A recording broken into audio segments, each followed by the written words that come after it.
NCI ನ್ಯೂಸ್ಗೆ ಸ್ವಾಗತ. ನಾನು ನಿಮ್ಮ PH ನಾಯ್ಕೋಡಿ. ಕೆಆರ್ಪೇಟೆ ಕೃಷ್ಣ ಪ್ರತಿಷ್ಠಾನದ ವತಿಯಿಂದ ವಿವಿಧ ಕ್ಷೇತ್ರದಲ್ಲಿ ಸಾಧನೆ ಮಾಡಿರುವ ಸಾಧಕರು ಹಾಗೂ ಪ್ರತಿಭಾವಂತ ವಿದ್ಯಾರ್ಥಿಗಳಿಗೆ ಮಾಜಿ ಸ್ಪೀಕರ್ ಕೃಷ್ಣ ಪ್ರಶಸ್ತಿ ಪ್ರದಾನ ಮಾಡಿದ ರಾಜ್ಯ ಯೋಜನಾ ಆಯೋಗದ ಉಪಾಧ್ಯಕ್ಷ BR ಪಾಟೀಲ್ ತಮ್ಮ 40 ವರ್ಷಗಳ ಸುದೀರ್ಘ ರಾಜಕಾರಣ ಜೀವನದಲ್ಲಿ ಸರಳವಾಗಿ ಶಿಸ್ತುಬದ್ಧ ಜೀವನ ನಡೆಸಿ ಕಲುಷಿತಗೊಂಡಿರುವ ಇಂದಿನ ಕೆಟ್ಟ ರಾಜಕಾರಣಕ್ಕೆ ಹಾಗೂ ನಾಗರಿಕ ಸಮಾಜಕ್ಕೆ ಮಾದರಿಯಾಗಿರುವ ಮಂಡ್ಯದ ಗಾಂಧಿ ಮಾಜಿ ಸ್ಪೀಕರ್ ಕೃಷ್ಣ ಅವರ ಹುಟ್ಟುಹಬ್ಬದ ಕಾರ್ಯಕ್ರಮದಲ್ಲಿ ಭಾಗವಹಿಸುವುದೇ ವಿಶೇಷವಾಗಿದೆ ಎಂದು ಆಳಂದ್ ಕ್ಷೇತ್ರದ ಶಾಸಕರು ಹಾಗೂ ರಾಜ್ಯ ಯೋಜನಾ ಆಯೋಗದ ಉಪಾಧ್ಯಕ್ಷರಾದ BR ಪಾಟೀಲ್ ಅಭಿಮಾನದಿಂದ ಹೇಳಿದರು.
ಸಂಘ ಸಂಸ್ಥೆಗಳು ನಮ್ಮಲ್ಲಿ ನಮ್ಮ ತಾಲೂಕಲ್ಲಿ 240 ಹಾಲು ಉತ್ಪಾದಕರ ಸಹಕಾರ ಸಂಘಗಳಿದ್ದಾವೆ. ನಮ್ಮ ರವಿ ಅವ್ರಿರ್ಬೋದು, ಮತ್ತೆ ST ಮಂಜಣ್ಣವ್ರ ಇದ್ರ ಆಕಾರದಲ್ಲಿ ಹರೀಶ್ ಇರ್ಬೋದು, ಅವ್ರಿಗೆ ಎಲ್ಲರೂ ಸುಮಾರು 240 ಹಾಲು ಉತ್ಪಾದಕರ ಸಹಕಾರ ಸಂಘಗಳು ಸಹ ಅವ್ರ ಶಕ್ತಿ ಅಂತ ಆರ್ಥಿಕತೆಯನ್ನು ಕೊಟ್ಟಿದ್ದಾರೆ. ನಮ್ಮಲ್ಲಿ 31 ದಿವಸ ನಾವು ಈ ಕೆಆರ್ಪೇಟೆ ಪಟ್ಟಣದಲ್ಲಿ ಒಂದು ಸೈಟ್ ಅನ್ನು ತಗೊಂಡು ಕೆಆರ್ಪೇಟೆ ಕೃಷ್ಣ ಅವರ ಹೆಸರಲ್ಲಿ ನಿರ್ವಾಗಿರೋದಕ್ಕೆ ಒಂದು ಗಾಂಧಿ ಭವನ ಮಾಡಬೇಕು ಅಂತ ಹೇಳಿ ನಾವು ಬಿಜೆಪಿ ಗವರ್ಮೆಂಟ್ ನಿಂದಲೂ ಸಹ ಪ್ರಯತ್ನ ಮಾಡ್ತಾ ಇದ್ವಿ.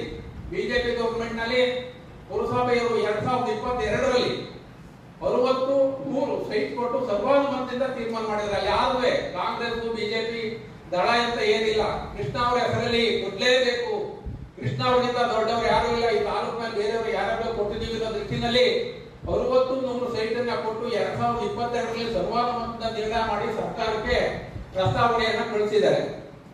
ಬಿಜೆಪಿ ಗವರ್ಮೆಂಟ್ ಕೊನೆಯ ಹಂತದಲ್ಲಿ ಕಾರಣಾಂತರದಿಂದ ಸಣ್ಣ ಪುಟ್ಟ ವ್ಯತ್ಯಾಸ ಆಗಿ ಅಬ್ಜೆಕ್ಷನ್ ಹಾಕಿ ಡೈರೆಕ್ಟರ್ ಆಫೀಸ್ ಇಂದ ಅಂದ್ರೆ ಡೈರೆಕ್ಟರ್ ಆಫೀಸ್ ಅಬ್ಜೆಕ್ಷನ್ ಆಗಿ ಬಂದಿದೆ. ನಾವು ಪಂಕಜಾ ಮೇಡಮ್ ನವರು ಈಗ ಈ ಪುರಸಭೆಯ ಅಧ್ಯಕ್ಷರಾಗಿದ್ದಾರೆ, ಅವರ ಹತ್ರ ನಾವು ಪ್ರಾರ್ಥನೆ ಮಾಡ್ಕೊಂಡಿದೀವಿ. ಮೊನ್ನೆ ನಾವು ಅವ್ರ ಮನೆಗೆ ಇನ್ವಿಟೇಷನ್ ಕೊಟ್ಟಾಗ ಅವ್ರು ಕೊಡಕ್ ಹೋದಾಗ ಒಂದು ಸಿಹಿ ಸುದ್ದಿಯನ್ನು ಹೇಳಿದ್ರು. ಅವರು ಮತ್ತು ಅವರ ಪತ್ನಿ ಪ್ರಕಾಶ್ ಮಾನ್ಯ ಚಲುವರಾಯ ಸ್ವಾಮಿ ಅವರು ಗಂಟು ಬಿದ್ದು ಬಿಟ್ಟವ್ರೆ, ಹತ್ತು ಬಿದ್ದು ಬಿಟ್ಟಿದ್ದಾರೆ, 100 ನಾವು ಮಾಡ್ಕೊಡ್ತೀವಿ, ತಲೆ ಕೆಡಿಸಬೇಡಿ ಅಂತ ಹೇಳಿ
ಅವ್ರು ಜೀವಂತ ಆಗಿದ್ರೆ ಸಿದ್ದರಾಮಯ್ಯ ಅವರು ಹೇಳ್ತಿದ್ರೆ ಕಣಯ್ಯ CM ಕುರ್ಚಿ ಬಿಟ್ಟು ಬಾ ಸಾಕು ನೀನು ಅಲ್ಲಿ ಇರೋದು ಬೇಡ ಅಂತ ಹೇಳ್ತಿದ್ರು. ಹೇಳುವಂತ ಹೆಗಾರಿಕೆ ಇತ್ತು, ಆತ್ಮೀಯತೆ ಇತ್ತು, ಅದು ಹಕ್ಕು ಕೂಡ ಅವರಿಗಿತ್ತು. ಆದ್ರೆ ದುಃಖ ಇಲ್ಲ. ಸಿದ್ದರಾಮಯ್ಯವರು ಯಾಕೋ ರಾಜಿ ಪಂಚಾಯತಿ ಮಾಡೋ ವ್ಯವಸ್ಥೆಯಲ್ಲಿ ಇರುತ್ತಿದ್ದಾರೆ. ಅವರಿಗೂ ಅನಿವಾರ್ಯತೆ ಹಾಗೆ ಅನಿವಾರ್ಯತೆಯಲ್ಲಿ ರಾಜಕಾರಣ ಮಾಡ್ತಾ ಇದ್ದೀವಿ, ಆದರ್ಶಗಳಲ್ಲ. ಒಂದ್ಸಲ ಬೆಳೆಗೌಡ ನಾಗವಾರ ಇತಿಹಾಸ ಬಂದಿದೆ. ಕೇರಳದಲ್ಲಿ ಸಮಾಜವಾದಿ ಪಕ್ಷದ ಸರ್ಕಾರ ಆಗಿತ್ತು. ಕೇರಳದಲ್ಲಿ ಪಟ್ಟಂ ಖಾನೋ ಪಿಲ್ಲೈ ಅಂತ ಹೇಳಿ ಮುಖ್ಯಮಂತ್ರಿ ಆದರು, ಸಮಾಜವಾದ ಪಕ್ಷದ ಮುಖ್ಯಮಂತ್ರಿ ಆದಾಗ ಯಾವುದೋ ಕಾರಣಕ್ಕಾಗಿ ಅಲ್ಲಿ ಹೋರಾಟ ಗೋಲಿಬಾರ ಆದದಕ್ಕೆ ಒಬ್ಬ ವ್ಯಕ್ತಿ ಸತ್ತ.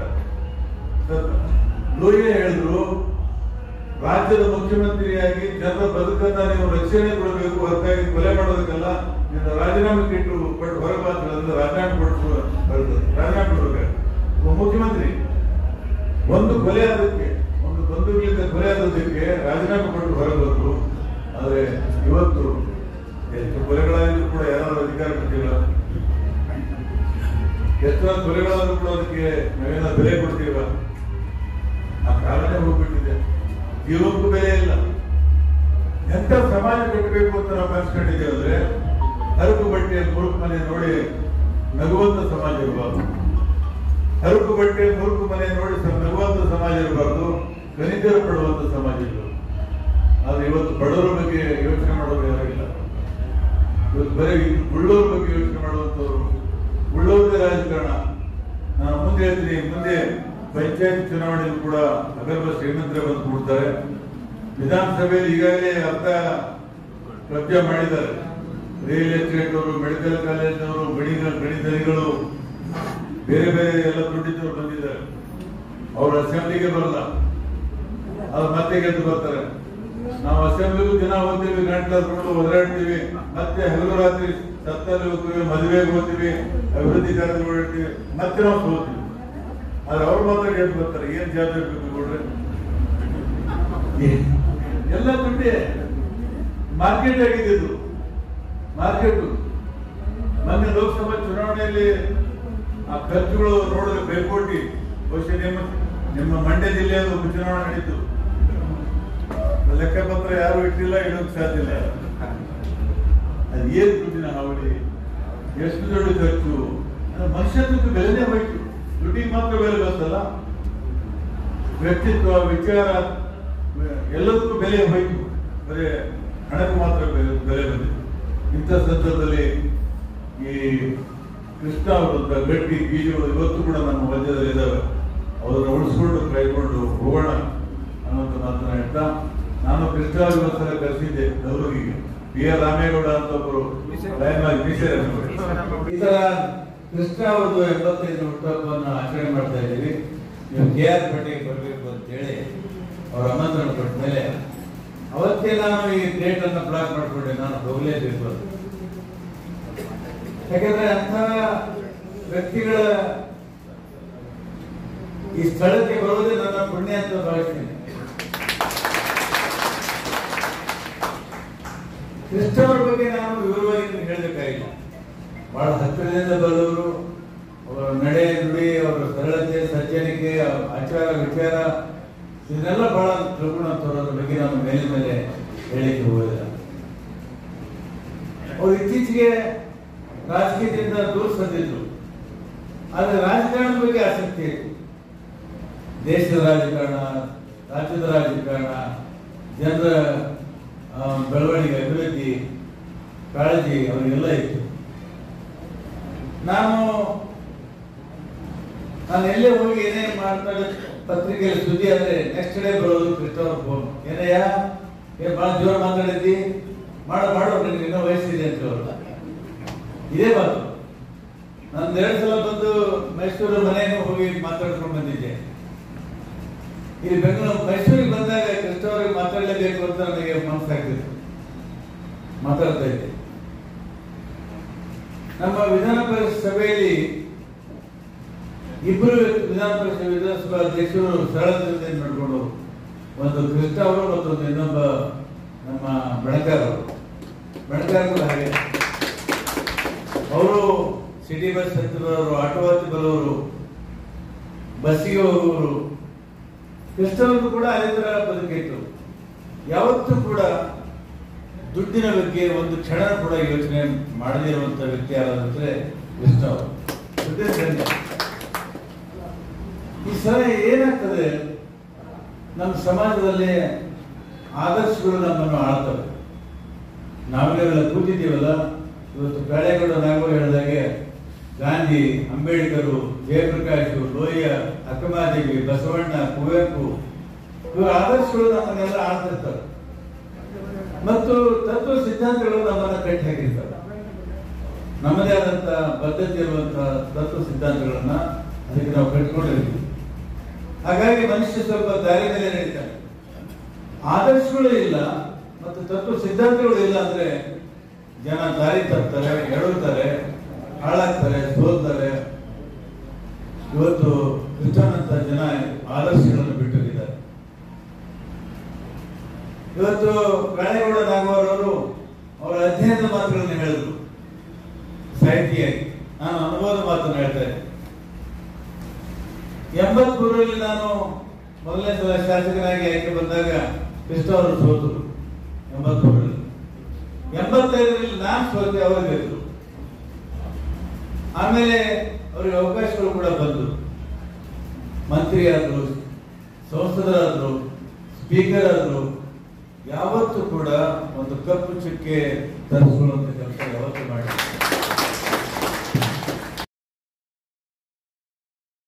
ಭೇಟಿನಲ್ಲಿ ಓಡಾಡ್ತಾರೆ. ನಮ್ಮ ಬಿ ಆರ್ ರಾಮೇಗೌಡರು, ನಮ್ಮ ಸಿದ್ದರಾಮಯ್ಯನೂ ಕೂಡ ಒಂದು ಪಾಠ ಏನಂತಿರೋದು, ಮೋಸ ಊಟ ಮಾಡ್ತಿರಲಿಲ್ಲ, ಬಾಡೂಟ ನಡಿಯ ಗೆಳೆಯ ಬಾಡೂಟ ತಿನ್ನೋಣ ಅಂತ ಇಬ್ರು ಮೈಕಲ್ ಫರ್ನಾಂಡಿಸ್ ರೂಮಲ್ಲಿ ಇಸ್ಪೇಟ್ ಆಟ ಕೂತಿದ್ರು. ಮಧ್ಯಾಹ್ನ ಇಬ್ರು ಸ್ಕೂಟರ್ ಮೇಲೆ ಊಟಕ್ಕೆ ಹೋಗ್ತಿದ್ರು. ಇದೆಲ್ಲ ನೋಡಿದೀವಿ. ಪಾಪ ರಾಮೇಗೌಡ ಇವರು ಕಲಬುರಗಿ ಬಂದಿದ್ರು. ಒಂದು ನೀರಿನ ಬಗ್ಗೆ ರಾಜೇಂದ್ರ ಸಿಂಗ್ ಬಂದಿದ್ರು. ಒಂದು ನೀರಾವರಿ ಬಗ್ಗೆ ಹೋರಾಟ ನಡೆಯಿತು, ಅದ್ರಲ್ಲಿ ಭಾಗಿಯಾಗಿದ್ರು. ಅದು ಒಂದೇ ಸಲ ನಮ್ಮ ಕಲಬುರಗಿ ಬಂದಿದ್ರು. ನಾವು ಮೇಲಿನ ಮೇಲೆ ಬರ್ಬೇಕು ಸರ್, ಇಲ್ಲ ಆಗಲ್ಲ ಕಣಯ್ಯ, ನನ್ನ ಆರೋಗ್ಯ ಸರಿ ಇಲ್ಲ, ಮಾಡು ನಿನ್ಗೆ ವಯಸ್ಸಿದೆ, ಗಟ್ಟಿದೆ ಅಂತ ಹೇಳ್ತಾರೆ. ಆತರ ಯಾರಾದ್ರೂ ಇಂಥ ಕ್ರಿಯಾಶೀಲರು, ಹೋರಾಟ ಮಾಡೋರು, ಹೊಸ ವಿಚಾರವನ್ನು ಎತ್ತಿದ್ರೆ ಅವ್ರಿಗೆ ಸಂತೋಷ ಆಗ್ತಿತ್ತು, ಖುಷಿ ಆಗ್ತಿತ್ತು. ಅಂತ ವ್ಯಕ್ತಿಗಳು ಕೂಡ ಇವತ್ತಿಲ್ಲ.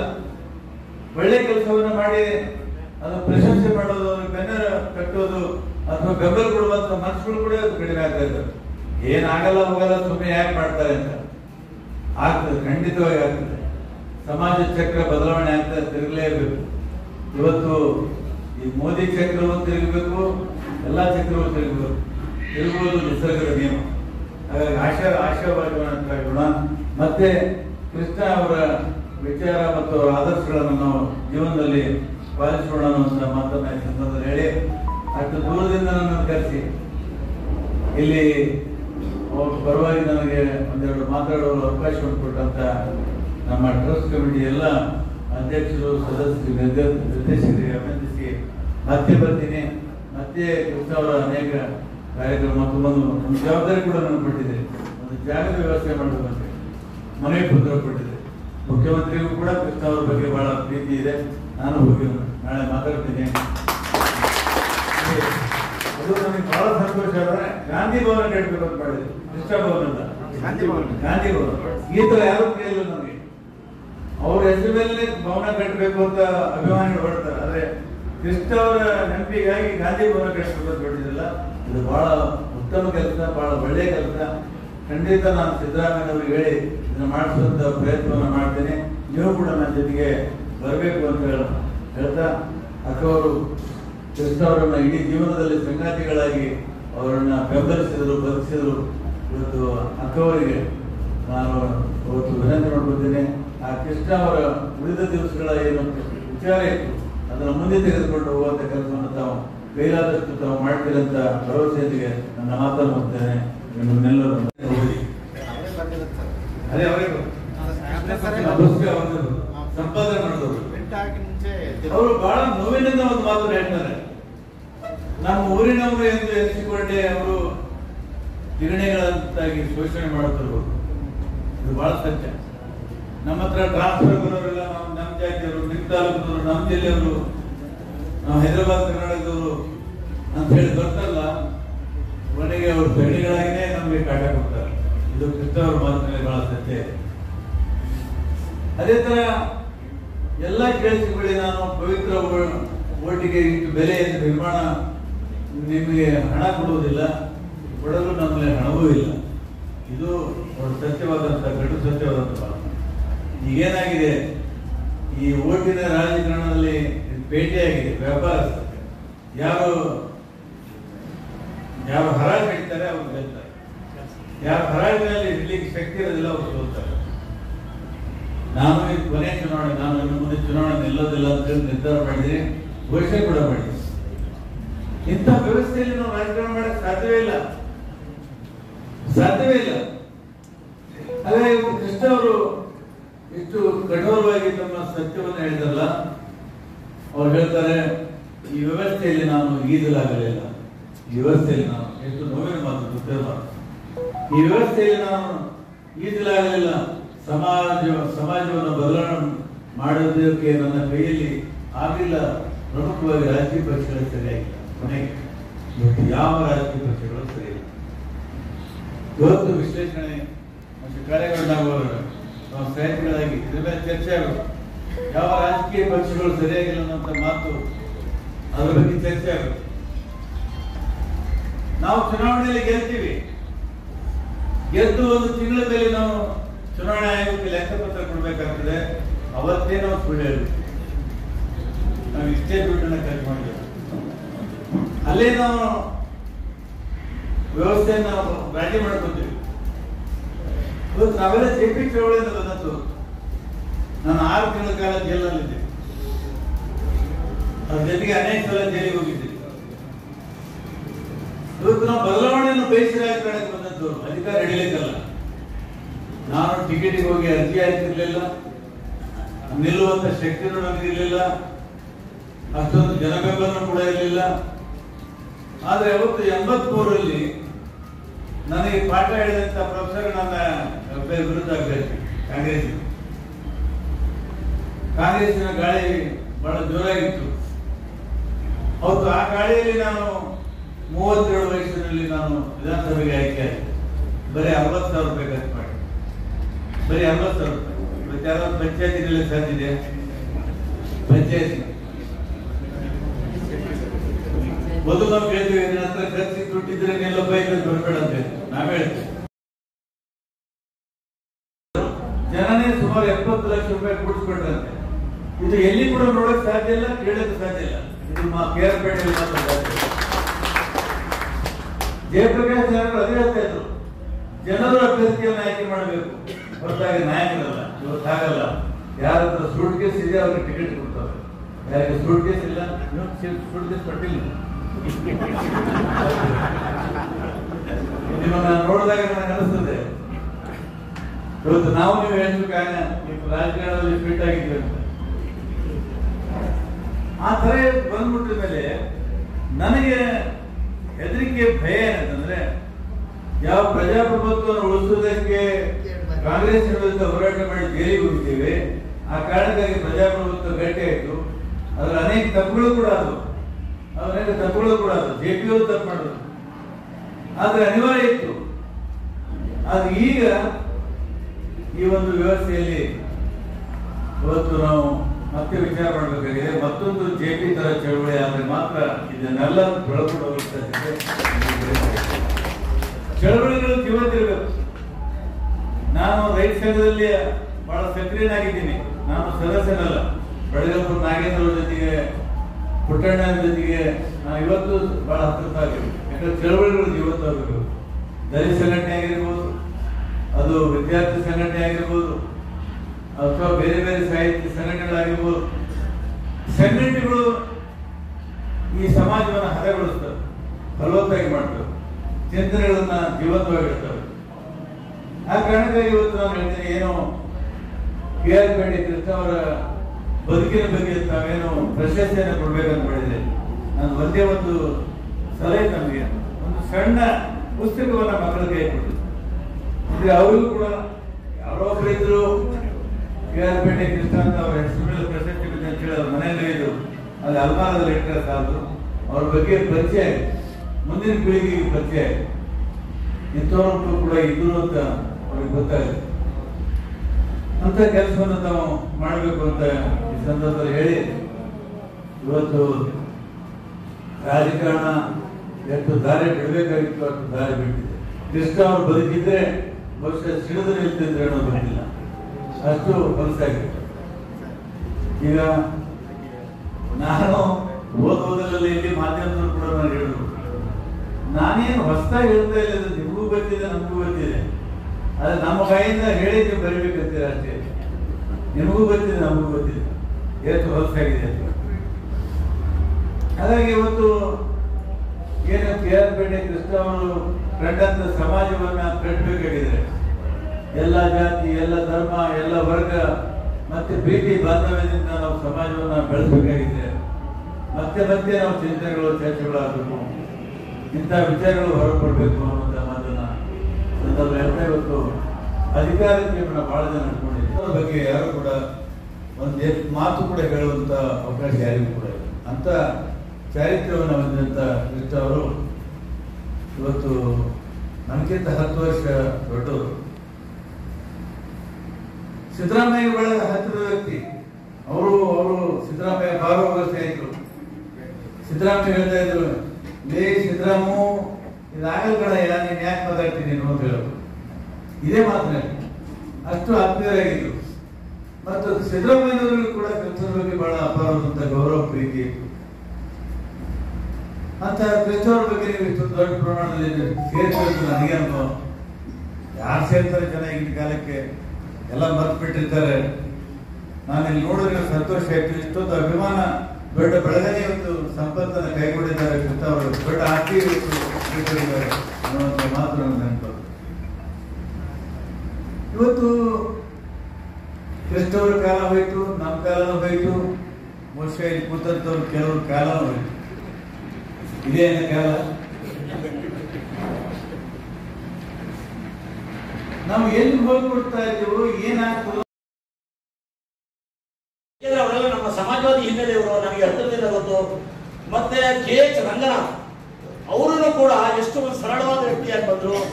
MP ಪ್ರಕಾಶ್ ನನ್ನ ಪ್ರಾಣ ಸ್ನೇಹಿತರು, ನನಗಿಂತ 6 ವರ್ಷ ದೊಡ್ಡವರು. ಅವರು ಎಷ್ಟು ಸರಳವಾಗಿದ್ರು ಅವರು ನೋಡಿ. ಅಂಥವ್ರಿಗೆ ಪಾಪ ಕ್ಯಾನ್ಸರ್ ಬಂದು, ದುಶ್ಚಟಗಳು ಇಲ್ಲದೇ ಇರೋದು ಕಾಯಿಲೆ ಕಂಡು, ಅದೊಂದು ಮಿಸ್ಟ್ರಿ ಅದು. ಆಮೇಲೆ ಸಂಪತ್ತು ಆಪತ್ತು ಅಂತಾರೆ ನೋಡಿ. ಅವ್ರ ಮಗ ಪಾಪ ಅವರು ಕೆಟ್ಟು ಕೆರಾಡ್ದು ಏನೇನು ಆಗ್ಬಿಟ್ಟ. ನಮ್ಮ ಸಿದ್ದರಾಮಯ್ಯನವರು ಕೂಡ ನಮ್ಮ ಆತ್ಮೀಯ ಸ್ನೇಹಿತರು, ನಮ್ಮ ಓದೋಕಾಲ ಸ್ನೇಹಿತರು. ಅಧಿಕಾರ ಬಂದ್ರೆ ನಾವು ಪರ್ಸನಲ್ ಲೈಫ್ ಕಡೆ ಗಮನ ಕೊಡೋಕ್ಕಾಗಲ್ಲ, ಮಕ್ಕಳು ಹೆಣ ತರಬೇಕಾಗಿ ನೋಡಿ. ಯಾದಕ್ಕೆ ಅವ್ರು ವೀಕೆಂಡ್ ಇತ್ತು ರಮೇಶಲ್ಲಿ ನಾನು ಮಾತಾಡಿದೆ, ಓದೋ ಕಾಲದ ಸ್ನೇಹಿತರು. ಸಿದ್ದರಾಮಯ್ಯನವರು ಹಳ್ಳಿಗಾಡಿನಿಂದ ಬಂದಿದ್ದಾರೆ, ರೈತರ ಕಷ್ಟ ಸುಖಗಳು ಗೊತ್ತು. ವೀಕೆಂಡ್ ಇತ್ತು ರಮೇಶಲ್ಲಿ ನಾನು ಅದನ್ನೇ ಮಾತಾಡ್ತೀನಿ. ಅವ್ರು ಒಳ್ಳೆ ಸರ್ಕಾರ ಕೊಡಬೇಕು ಅಂತ ನಮ್ಮ ಸ್ನೇಹಿತರು ಅವ್ರ ಪಕ್ಕ ಇದ್ದವರು ಏನು ಕಾಳೆಗೌಡರಿಂದ ಆಶೀರ್ವಾದ ಮಾಡ್ತಾ ಇದ್ದಾರಲ್ಲ ಅಂತ ಹೇಳ್ತಾರೆ. ಅಲ್ಲಯ್ಯ, ಅವ್ರು ನನಗಿಂತ 6 ತಿಂಗಳು ದೊಡ್ಡವರು ಕಣಯ್ಯ, ಏನ್ ತಪ್ಪು ಹೇಳಿದಾನಯ್ಯ, ಆಶೀರ್ವಾದ ಮಾಡ್ಬೇಕು ಕಣಯ್ಯ. ಅವನ ಹಳ್ಳಿಯಿಂದ ಒಂದು ಆರೋಗ್ಯ ಮಾಡ್ತಾ ಇದ್ದಾರೆ. ಎಕ್ಸ್ಟ್ರಿಮಿಟೀಸ್ ಬೇಡ, ಆದ್ರೆ ಸತ್ಯ ಹೇಳೋದನ್ನ ಯಾವ ಕಾರಣಕ್ಕೂ ಮರೆಮಾಡಬಾರದು. ಇವರು ಕೂಡ ಈ ತರದೆಲ್ಲ ನಾವೆಲ್ಲ ಸ್ವಲ್ಪ ನಾನು ಕೂಡ 70 ದಾಟಿದ್ದೀನಿ, ಎಲ್ಲ ಹತ್ತಿರದಿಂದ ನೋಡಿದೀವಿ. ಎಷ್ಟು ಸಂತೋಷದಿಂದ ನಡೀತಾ ಇದ್ರು ಅಂತಂದ್ರೆ ಒಂದು ಆಶ್ಚರ್ಯ. ಆಮೇಲೆ ಮತ್ತೆ ಇದು ಭಾರತದಲ್ಲೇ ಈ ತರದ ಒಂದು ಪರಿಸ್ಥಿತಿ ಇದೆ ಮೊದಲಿಂದ. ನಾವೆಲ್ಲ ನನ್ನ ದೃಷ್ಟಿಗೆ ನಾನು ಸಾಹಿತ್ಯ ವಿದ್ಯಾರ್ಥಿ ನೋಡಿ. ಈಗ ಬುದ್ಧ ನಾವೆಲ್ಲ ಬುದ್ಧನನ್ನು ಓದ್ಕೊಂಡು, ಬಸವಣ್ಣನವರು ಓದ್ಕೊಂಡು, ಅಲ್ಲಮಪ್ರಭು, ಅಕ್ಕ ಮಹಾದೇವಿ ಅವರು ಓದ್ಕೊಂಡು, ಅಂಬೇಡ್ಕರ್ ಮತ್ತು ಲೋಹಿಯಾ ಅವರನ್ನು ಓದ್ಕೊಂಡು, ಅಂದ್ರೆ ಸಾಹಿತ್ಯ ಜೊತೆಗೆ ಗಾಂಧೀಜಿ ಅವರನ್ನು ಓದ್ಕೊಂಡು ಅವರ ಚಿಂತನೆಯ ಬೆಳಕಿನಲ್ಲಿ ಬೆಳೆದವರು. ಹಾಗಾಗಿ ನನಗೆ ಎಲ್ಲರಿಗೂ ಆಶ್ಚರ್ಯ, ಏನ್ ನೀವು ಸಾಹಿತ್ಯ ಎಲ್ಲ ಓದಿದಿರಿ, ಎಷ್ಟು ನನಗೆ ಒಂದು ನಾವು ನೋಡಿ, ಇದ್ಯಾವುದೋ ಒಂದು ಬೊಮ್ಮ ಅಂತ ಒಂದು ಶಾಲೆನಲ್ಲಿ ಒಂದು ಅಡುಗೆ ಮಾಡೋರು ನೋಡಿ. ಡೆಮಾಕ್ರಸಿ ಬಂದು ಇಷ್ಟು ವಯಸ್ಸಂದ್ರೆ ಇಷ್ಟು ಹೀನ ಸ್ಥಿತಿಯಲ್ಲಿ ನಾವು ಇದ್ದೀವಿ ಅಂದ್ರೆ ಆಶ್ಚರ್ಯ. ನಾನು ಕಾಲೇಜು ವಿದ್ಯಾರ್ಥಿ ಆಗ್ತಾ ಇದ್ದಾಗೇನೆ, ನಾನು PU ಮಂಡ್ಯದಲ್ಲೇ ನಾನು ಓದೋನು, ಅಲ್ಲೇನೆ ನಾನು ಸಾಹಿತ್ಯ ನಮ್ಮ ಬಸವಣ್ಣವರು, ಅಂಬೇಡ್ಕರ್ ಇದೆಲ್ಲ ಓದ್ಕೊಂಡು ನಾವು ಬಂದವರು, ಕುವೆಂಪು ಅವರು, ಶಿವರಾಮ್ ಕಾರಂತರು ಅವರೆಲ್ಲ. ನಾನು ಸೇರ್ತಾ ಇದ್ದಾಗೆ ನನ್ನ ಇಡೀ ಜೀವನನೆಲ್ಲ ಲೆಕ್ಚರರ್ ಆಗೋ ತನಕ ಭಾರತದ ಹಳ್ಳಿಗಾಡಿಗೆ ನ್ಯಾಯ ಒದಗಿಸಬೇಕಾದ ಅತ್ಯುತ್ತಮ ವ್ಯಕ್ತಿ ಆಗ್ಬೇಕು. ಅವ್ರು ನಮ್ಮೆಲ್ಲ ಹೆಮ್ಮೆಯಿಂದ ಹೇಳಿದ್ದಾರೆ ಗಣಯ. ಏನೇ ತಪ್ಪು ಅಂದ್ರೆ ಅಲ್ಲೇ ಫೋನ್ ಮಾಡಿ ಹೇಳಿದ್ರು, ಏನು ಸಿದ್ದರಾಮಯ್ಯ ಈಗ ಅಂದ್ರೆ ಒಂದು ಅಧಿಕಾರ ಇದ್ದಾಗ ಸರಳತೆಯ ಸಾಕಾರ ಮೂರ್ತಿಗಳಾಗಿ ಬದುಕೋದಿದೆಯಲ್ಲ, ಅದು ಇದು. ಇಲ್ಲಿ ಈ ಅಧ್ಯಕ್ಷರು ಈಗ ಮಾತಾಡ್ತಾ ಇರುವಾಗ ಇದನ್ನ ಹೇಳಿದ್ರು ನೋಡಿ, ಅವ್ರು ಹೇಗೆ ಎಷ್ಟು ಸರಳವಾಗಿ ಬದುಕೋಕ್ ಸಾಧ್ಯ ಅಂದ್ರೆ ಅದು ನಮ್ ಮಲ್ಗದ್ಕೊಳ್ಳೆ ನಿದ್ರೆ ಬರುತ್ತೆ, ಆರೋಗ್ಯ ಚೆನ್ನಾಗಿರುತ್ತೆ. ಈ ತರ ಬುದ್ಧ, ಬಸವ, ಈ ತರ ಚಿಂತನೆಯ ಜನಗಳು 120 ವರ್ಷ ಬದುಕೋದು. ಪಾಪ ಅದು ಯಾರು ಕರತಲ ಭಿಕ್ಷೆ ತರುಲತೆ ವಾಸದಲ್ಲಿ ಹಳಸಲು ಮಾಂಸ ಕೊಟ್ಟದ್ರಿಂದ 100ಕ್ಕಿಂತ ಮುಂಚೆ ತೀರ್ಕೊಂಡ್ರು ನಮ್ಮ ಬಸವಣ್ಣ, ನಮ್ಮ ಬುದ್ಧ. ನಮ್ಗೆ ನೋಡಿ, ನನಗೆ ಬಂದಿದೆ ಕರೀಂ ಖಾನ್ ಅಂತ ಇದ್ರು ನನ್ನ ಜೊತೆಗೆ. ಇವರೆಲ್ಲ ನಮ್ಮ MP ಪ್ರಕಾಶ್ ಮತ್ತು ಹೆಗಡೆ ಅವರು ನನ್ನ ಜೊತೆಗಾಗಿದ್ರು. ಫುಟ್ಬಾಲ್ ಆಟಗಾರರು ಎಲ್ಲ ವೆಸ್ಟರ್ನ್ ಇದ್ರು. 110 ವರ್ಷ ಬಂದರು. ಇದ್ರೆ ತಿಂತಿದ್ರು, ಇದ್ದಾಗಿಲ್ಲ. ನಾನು ಅವ್ರ ಜೊತೆ 3 ವರ್ಷ ಇದ್ದೆ. ಆಮೇಲೆ ಇನ್ನೊಬ್ರು ನಮ್ಮ ಇವರು, ಅವರು 100 ಇದರದ್ದು. ಅದಕ್ಕೆ ನಾವು ಸಕಲ ಸತ್ಯಗಳನ್ನ ಹೇಳ್ಬೇಕು. ಯಾಕಂದ್ರೆ ಡೆಮಾಕ್ರಸಿನಲ್ಲಂತೂ ಎಲ್ಲರೂ ಅವಶ್ಯಕತೆನೇ ಇಲ್ಲ. ಇದನ್ನ ಡಾಕ್ಟರ್ ಅಂಬೇಡ್ಕರ್ ಅವರು, ರೋಹಿ ಅವರು ತೋರಿಸ್ಕೊಟ್ಟಿದ್ದಾರೆ.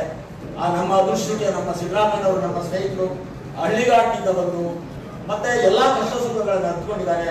BR ಪಾಟೀಲ್ ಅವರು ಕೂಡ ನೋಡಿ, ಪವರ್ ಅಧಿಕಾರ ಇರ್ಲಿ ಇಲ್ಲದೆ ಹೋಗ್ಲಿ ಹೇಳೋ ಸತ್ಯ ಹೇಳ್ಬೇಕು. ಅದು ಹೇಳ್ತಾ ಇದ್ದಾರೆ, ಹೆದರ್ಬೇಕಾದ ಅವಶ್ಯಕತೆ ಇಲ್ಲ.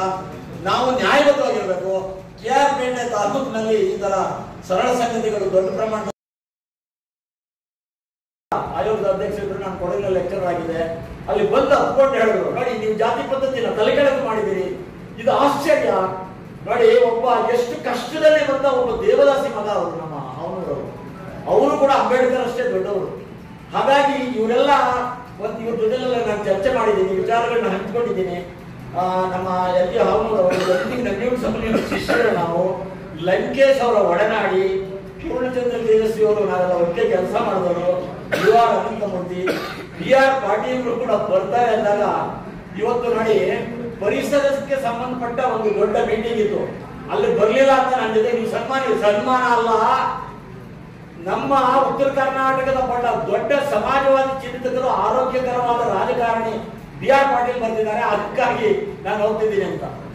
ಇಲ್ಲಿ ನಮ್ಮ ಯರ್ನಾಳ್ ಅಪ್ಪ ಸಾಹೇಬ್ ಯರ್ನಾಳ್ ಅಂತ ನಮ್ಮ ಪ್ರಗತಿಪರ ಚಿಂತಕರು ಜೊತೆ ಬಂದಿದ್ದಾರೆ. ಅವರು ಕಮ್ಯುನಿಸ್ಟ್ ಅವರು.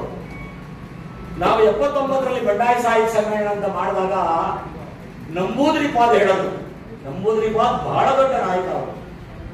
ನೀವು ಕರ್ನಾಟಕ ಮತ್ತು ಆಂಧ್ರ ಪ್ರದೇಶದಲ್ಲಿ ಜಾತಿ ಪದ್ಧತಿ ಇದೆ, ಮತ್ತೆ ಇನ್ನೂ 50 ವರ್ಷ ಎಲ್ಲಾ ಕಮ್ಯುನಿಸ್ಟರು, ಎಲ್ಲಾ ಸಮಾಜವಾದಿಗಳು, ಎಲ್ಲಾ ಜಾತಿವಾದಿಗಳು, ಎಲ್ಲಾ ಪ್ರಗತಿಪರರು ಒಂದಾಗಿ ಹೊಸ ರಾಜ್ಯವನ್ನು ಕಟ್ಟಬೇಕು, ನಮ್ಮ ಚಟುವಟಿಕೆಯಿಂದ ನಂಬೂದ್ರಿಪಾದ್ ಹೇಳೋದು. ನೋಡಿ, ಅವರು ಅಪ್ಪ ಸಾಹೇಬ್ ಯರ್ನಾಳ್ ಎಲ್ಲಾ ಕೆಲಸ ಎಲ್ಲ ಬಿಟ್ಬಿಟ್ಟು ಈ ತರದ್ದು ಯಾವುದೇ ಪ್ರಗತಿಪರ ಚಿಂತಕ, ನಾವೆಲ್ಲ ಅಣ್ಣ ತಮ್ಮಂದಿರು, ಮನುಕುಲ ಒಂದು ಅಂತ ವಿಶ್ವಮಾನವ ಕಲ್ಪನೆ ಅಂತ ಹೇಳ್ತಾರೆ ನಮ್ಮ ಕುವೆಂಪು ಅವರೆಲ್ಲ ಹೇಳೋದು. ವಿಶ್ವದ ಸಕಲ ಮಾನವರು ಅಷ್ಟೇ ಅಲ್ಲ, ಸಕಲ ಪಶು ಪಕ್ಷಿ ಪ್ರಾಣಿಗಳು ಕೂಡ ಒಂದೇ ಅಂತ ಆ ಶಿವಚಿಂತನೆ ಹೇಳಿದ್ರು. ನಮ್ಮ ಅನಕ್ಷರಸ್ಥ ತಂದೆ ತಾಯಿಗಳು ಶಿವ ಶಿವ ಶಿವ ಅಂದ್ರೆ ಪಾಸಿಟಿವ್ ಥಿಂಕಿಂಗ್ ಅಂತ. ನೋಡಿ, ಅವನು ನಾಗಾಭರಣ ಮತ್ತೆ ವಿಷ ಕೊಡೋದಾದ್ರೆ ನನಗೆ ಕೊಡಪ್ಪ ಅಂತ ಹೇಳಿದ್ರು. ಹೀಗೆ ನಮ್ಮ ಅಕ್ಷರಸ್ಥರು ಅನಕ್ಷರಸ್ಥರು ಕಾಲ ಕಾಲಕ್ಕೆ ದೊಡ್ಡ ಚಿಂತನೆಯ ಬೆಳಕಿನಲ್ಲಿ ಹೊಸ ಸಮಾಜ ಕಟ್ಟಿದ್ದಾರೆ. ನಮ್ KR ಪೇಟೆ ಇದು ಬಹಳ ಕೃಷ್ಣರಾಜ ಒಡೆಯರ್ ಬಹಳ ದೊಡ್ಡ ವ್ಯಕ್ತಿ. ನಾನು ಮಾತಾಡೋದು ಬಹಳ ಇದೆ, ಹೆಚ್ಚು ಮಾತಾಡೋದು ಬೇಡ. ಪಾಟೀಲ್ ಮಾತಾಡಿ, ಅವ್ರು ಪಾಟೀಲ್ ಹೇಳಿದ್ರು ಇದೆಲ್ಲ ನೀವು ಈ ಭಾಗದವರು ನೀವು ಮೊದಲು ಮಾತಾಡಿ ಅಂತ. ಮತ್ತು ಪಾಟೀಲ್ ಮಾತಾಡಿದ್ರೆ ಎಲ್ಲರೂ ಹೊರಬಿಡ್ತಾರೆ, ಅದಕ್ಕೆ ನೀವೇ ಮಾತಾಡಿದ್ರು. ಹಾಗಾಗಿ ನಾನು ಇಲ್ಲಿ ಬಹಳ ಸಲ ಬಂದಿದ್ದೇನೆ. ಇನ್ನೊಂದು ಸಂತೋಷದ ಸಮಾಚಾರ ಅಂದ್ರೆ ಇಲ್ಲಿ ಬಹಳ ಜನ ಯಂಗ್ಸ್ಟರ್ಸ್ ಇದ್ದಾರೆ, ಅಧ್ಯಾಪಕರಿದ್ದಾರೆ, ಸಾಹಿತ್ಯ ಸಂಸ್ಕೃತಿ ಪ್ರಿಯರಿದ್ದಾರೆ, ಮಾಧ್ಯಮದ ಸ್ನೇಹಿತರಿದ್ದಾರೆ. ಈಗಲೂ ಕೂಡ ನಾವು ಚರ್ಚೆ ಮಾಡ್ತಾ ಇದ್ದೀವಿ BR ಪಾಟೀಲ್ ಜೊತೆಗೆ. ಆರೋಗ್ಯಕರವಾದ ಸಮಾಜ ಅದು ಡೆಮೋಕ್ರಸಿನಲ್ಲಿ ನಮ್ಮ ಹಕ್ಕದು. ಯಾರ ಹಂಗಲ್ಲಿ ಯಾರು ಇರ್ಬೇಕಾಗಿಲ್ಲ. ಹಣನೇ ದೊಡ್ಡದೇನಲ್ಲ ಅದು. ಹಾಗಾಗಿ ಹಣವಂತರನ್ನೇ ಏನು ಜಗತ್ತು ಕೊಂಡಾಡ್ತಾ ಇಲ್ಲ. ಇವತ್ತು ಯಾಕೆ ಬುದ್ಧನ್ನೇ ನಾವು ಕೊಂಡಾಡ್ತೀವಿ, ಬಸವಣ್ಣನೇ ಮೆಚ್ಕೊಳ್ತೀವಿ, ಅಲ್ಲೂ ಪ್ರಭುನ ಅಕ್ಕಮಾದೇವಿನ ಮೆಚ್ಚುತ್ತೀವಿ ಅಂತಂದ್ರೆ ಅದು ದೊಡ್ಡ ವಿಚಾರ. ಆ ಒಂದು ಅದರ ಸಾಂಕೇತಿಕ ರೂಪದಲ್ಲಿ ಸಭೆ ನಡೆದಿದೆ. ನಾನು ಕಡಿಮೆ